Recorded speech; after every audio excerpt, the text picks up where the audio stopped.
एक समय की बात है। एक बहुत ही ज्ञानी पंडित था। उनका नाम पंडित चंद्रशेखर था। एक बार पंडित चंद्रशेखर दीर्घकाल तक न्याय, व्याकरण, धर्मशास्त्र, वेदांत आदि का अध्ययन करके काशी से घर लौटे थे। एक दिन उनसे किसी ने पूछ लिया कि पाप का बाप कौन है। उस व्यक्ति की प्रश्न को सुनकर पंडित जी ने बहुत सोचा। ग्रंथों के पृष्ठ भी बहुत उल्टे, किंतु कहीं उन्हें इसका उत्तर नहीं मिला। परंतु वह पंडित सच्चा विद्वान और सच्चा जिज्ञासु था। पंडित चंद्रशेखर जी अपने प्रश्न का उत्तर पाने के लिए फिर काशी चले गए, परंतु वहाँ भी उन्हें उसका उत्तर नहीं मिला।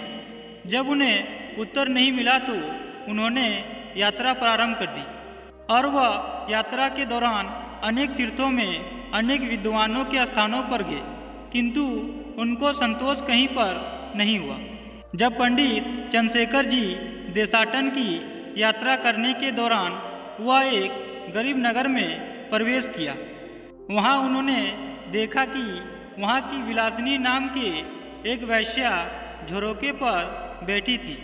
जब उस वैश्या की दृष्टि पंडित पर पड़ी तो वह चतुर वैश्या एक दासी से बोली, यह ब्राह्मण रंग ढंग से विद्वान जैसा लग रहा है, किंतु यह इतना उदास क्यों है। तभी वह वैश्या उस दासी से कहती है कि तू पता तो लगा कि यह इतना उदास क्यों है। वैश्या की बात सुनकर दासी भवन से बाहर आई। उसने सबसे पहले ब्राह्मण को प्रणाम किया और उनसे पूछा, महाराज, मेरी स्वामिनी पूछती है कि आप इतने उदास क्यों हैं। उस गरीब दासी की बात सुनकर ब्राह्मण ने कहा, मुझे ना कोई रोग है और ना ही कोई धन की इच्छा। अपनी स्वामिनी से कहना कि मेरी कोई सहायता नहीं कर सकती, यह तो शास्त्रीय बात है। उस पंडित की बात सुनकर दासी ने उनसे हट करने लगी और बोली, कोई हानि ना हो तो आप वह बात बता सकते हैं। तभी ब्राह्मण ने उस प्रश्न को उस दासी को बता दिया। प्रश्न बताने के बाद पंडित उस स्थान पर रुका नहीं और वह आगे बढ़ गए।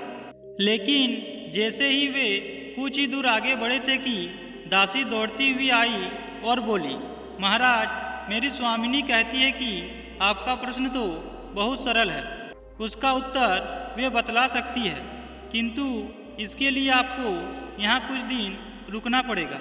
उस दासी की बात सुनकर पंडित चंद्रशेखर ने यह प्रस्ताव स्वीकार कर लिया। उनके लिए उस वैश्या ने एक अलग भवन दे दिया और उनके पूजा पाठ तथा भोजन की भी व्यवस्था करा दी। लेकिन पंडित जी बड़े कर्मनिष्ठ ब्राह्मण थे। वे अपने हाथ से ही जल भरकर स्वयं भोजन बनाते थे। साथ ही विलासिनी वैश्या उनको प्रणाम करने आती थी। एक दिन उसने कहा कि महाराज, आप स्वयं अग्नि के सामने बैठकर भोजन बनाते हैं, आपको धुआं लगता है। यह देखकर मुझे बड़ा कष्ट होता है। आप आज्ञा दे तो मैं प्रतिदिन स्नान करके पवित्र वस्त्र पहनकर भोजन बना दिया करूँगा। यदि आप इस सेवा का अवसर मुझे प्रदान करें तो मैं प्रतिदिन 10 स्वर्ण मुद्राएं दक्षिणा रूप में अर्पित करूँगी। आप ब्राह्मण है, विद्वान है तथा तपस्वी भी है। आपकी इस तुच्छ सेवा से मुझ पापिनी का भी उद्धार हो जाएगा। उस वैश्या की बात सुनकर सरल हृदय ब्राह्मण ने पहले तो उसके मन में बड़ी हिचकी हुई, किंतु फिर लोभ ने प्रेरणा दी कि इसमें हानि क्या है। बेचारी प्रार्थना कर रही है और तो और स्नान करके शुद्ध वस्त्र पहनकर भोजन बनाएगी, और यहाँ अपने गांव घर का कोई देखने तो आता नहीं है, और साथ में ही 10 सोने की मोहरें मिलेगी। और इस प्रकार से पंडित चंद्रशेखर ने वैश्या की बात स्वीकार कर ली और इस प्रकार से वैश्या ने भोजन बनाया और बड़ी श्रद्धा से उसने ब्राह्मण के पैर धुलाए, सुंदर पट्टा बिछा दिया और अनेक प्रकार के सुस्वादिष्ट सुगंधित पकवानों से भरा हुआ एक बड़ा सा थाली उनके सामने परोस दिया। किंतु जैसे ही ब्राह्मण ने थाली में हाथ डालना चाहा, उस वैश्या ने थाली शीघ्रता से खिसका दिया, जिसे देखकर पंडित चकित हो गया और उसके चकित होने पर वह वैश्या पंडित ब्राह्मण से बोली, आप मुझे क्षमा करें, एक कर्मनिष्ठ ब्राह्मण को मैं अछूत नहीं करना चाहती। मैं तो आपके प्रश्न का उत्तर देना चाहती थी।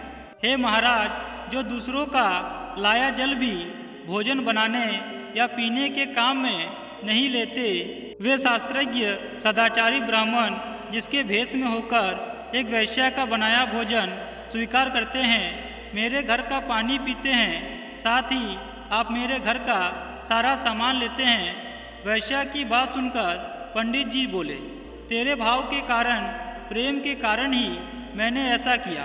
पंडित की बात सुनकर वैश्या क्रोधित होकर बोली, यह प्रेम के कारण नहीं, यूँ कहिए लोभ के कारण है। आपको 10 सोने की मोहरें दिखाई दे रही थी, आप अपने लोभ के कारण ही तैयार हुए। पंडित जी, आप अपने डायरी में लिख दीजिए और उस महान व्यक्ति को बता दीजिए जिसने आपसे यह प्रश्न किया था। उनसे कहिए कि पाप के बाप का नाम लोभ है, वह लोभ ही है पाप का बाप। उस वैश्या की बात सुनकर पंडित जी की आंखें खुल गई और वैश्या के चरणों में गिर गए और बोलने लगे कि आप कोई वैश्या नहीं, आप तो मेरे गुरु के समान ही नहीं, आप ही हमारे गुरु हो। जिस प्रश्न का उत्तर मुझे 12 वर्षों में पता नहीं चल पाया, जबकि मैं काशी में इतना पढ़ा और यहाँ आपने 1 मिनट में बता दिया कि पाप का बाप कौन है। आप सच में धन्य है। इतना कहते हुए पंडित अपने घर की ओर बढ़ गए।